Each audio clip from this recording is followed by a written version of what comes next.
पञ्चदशोऽध्यायः। श्रीभगवानुवाच ऊर्ध्वमूलमदः शाखमश्वत्थं प्राहुरव्ययम् छन्दांसि यस्य पर्णानि यस्तं वेद स वेदवित् अधश्चोर्ध्वं प्रसृता तस्य शाखा गुणप्रवृद्धा विषयप्रवालाः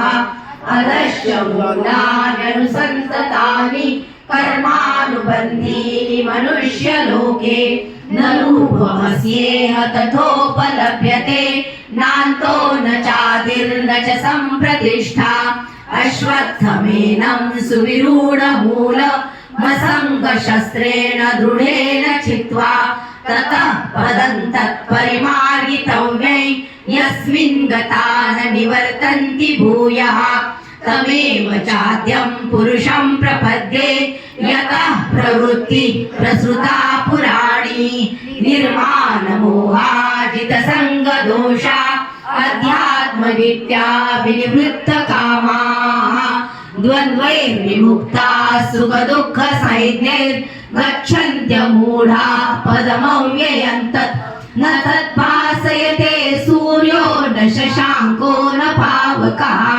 यद्गत्वा न निवर्तन्ते तद्धाम परमं मम ममैवांशो जीवलोके जीवभूतः सनातनः मनःषष्ठानि इन्द्रियाणि प्रकृतिस्सा निकर्षति शरीरं यद्वाप्नोति यच्चाप्युत्क्रामहीश्वरः गृहीत्वैतानि संयाति वायुर्गन्धानि वाशयात् श्रोत्रैः चक्षुस्पर्शनैः च रसनं घ्राणमेव च अधिष्ठाय मनश्चायं विषयानुपसेवते उत्क्रामन्तं स्थितं वापि भुञ्जानं वा गुणान्वितं विमूढानानुपश्यन्ति पश्यन्ति ज्ञानचक्षुषः यतन्तो योगिनश्चैनं पश्यन्त्यात्मन्यवस्थितं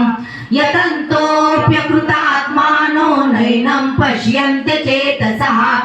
यदादित्यगतं तेजो जगद्भासयतेऽखिलं यच्चन्द्रमसि यच्चाग्नौ तत्तेजो विद्धि मामकम् गामाविश्य च भूतानि धारयाम्यहमोजसा पुष्णामि चौषधीः सर्वाः सोमो भूत्वा रसात्मकः अहं वैश्वानरो भूत्वा प्राणिनां देहमाश्रितः प्राणापानसमायुक्तः पचाम्यन्यै चतुर्विधम् सर्वस्य चाहं हृदि सन्निविष्टो मत्तस्मृतिर्ज्ञानमपोहनै च वेदैश्च सर्वैरहमेव वेद्यो वेदान्तकृद्वेदविदेव चाहं द्वाविमौ पुरुषो लोके क्षरश्चाक्षर एव च क्षरः सर्वाणि भूतानि कूटस्थोऽक्षर उच्यते उत्तमः पुरुषस्त्वन्यः परमात्मेत्युदाहृतः यो लोकत्रयमाविश्य बिभर्त्यव्यय ईश्वरः यस्मात्क्षरमतीतोऽहमक्षरादपि चोत्तमः अतोऽस्मि लोके वेदे च प्रथितः पुरुषोत्तमः यो मामेवमसम्मूढो जानाति पुरुषोत्तमम् स सर्वविद् भजति मां सर्वभावेन भारत इति गुह्यतमं शास्त्रमिदमुक्तं मया नघ